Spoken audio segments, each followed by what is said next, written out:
নমস্কার।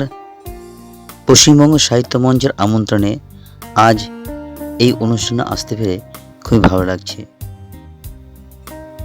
চন্দ্রনাথ বাবুকে অসংখ্য ধন্যবাদ আমন্ত্রণ জানাবার জন্য। আজ বঙ্কিমচন্দ্র চট্টোপাধ্যায়কে কেন্দ্র করে অনুষ্ঠান।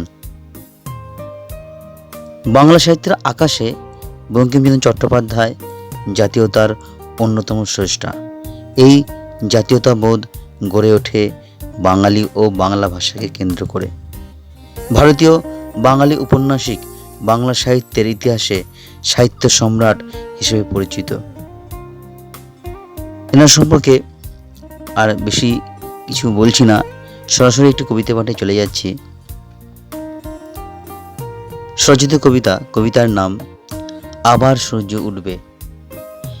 হতাশার গভীরে থেকো না বন্ধু, সেখানে দুঃখ কষ্ট ছাড়া আর কিচ্ছু নেই।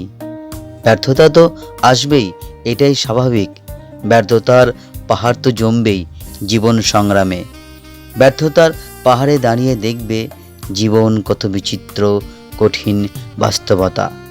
রাস্তার পাথর, গুলমতিন, ধুলোবালি সকলের সাথে পরিচিত হবে, জানা হবে, বোঝা হবে অন্ধকারে কিভাবে পথ চলতে হয়।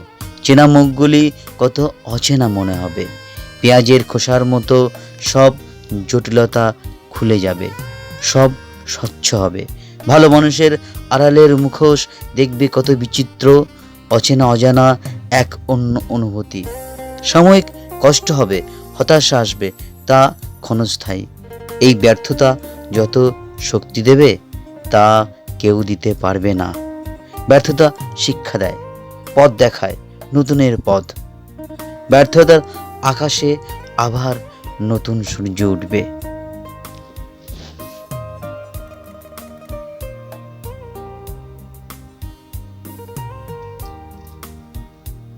এবং